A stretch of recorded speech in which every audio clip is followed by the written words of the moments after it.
Today in history, November 2nd, 1698, Scottish settlers make landfall in Panama, establishing the ill-fated Darien Venture Colony. 1776, during the American Revolutionary War, William Dement becomes the first traitor of the Revolution when he deserts. 1783, U.S. General George Washington gives his farewell address to the Army near Princeton, New Jersey. 1852, Franklin Pierce was elected U.S. President over General Winfield Scott. 1867, women's fashion magazine Harper's Bazaar is first published. 1898, cheerleading begins in the United States as Johnny Campbell leads the crowd cheering on the football team at the University of Minnesota. 1920, KDKA of Pittsburgh, the first commercial radio station in the U.S., begins regular broadcasting. 1932, the Great Emu War begins.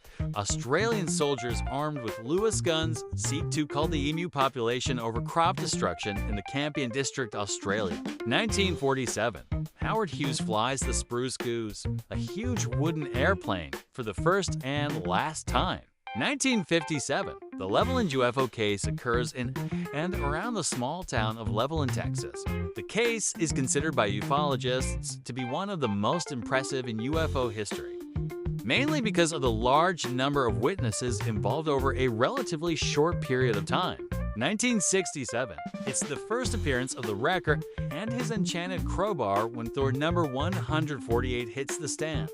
Also 1967, Disraeli Gears, the second studio album by the band Cream, is released on a Reaction label.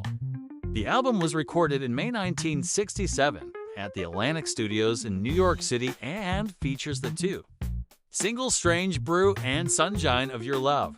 1969, Creedence Clearwater Revival released their third album of the year, Willie and the Poor Boys, which included the anti-war anthem Fortunate Son and Down on the Corner. 1971, retired boxer Jersey Joe Walcott KOs William Strang in election for sheriff of Camden County, New Jersey, first African-American to be elected to the position. 1976, Miles Davis releases his album, Water Babies.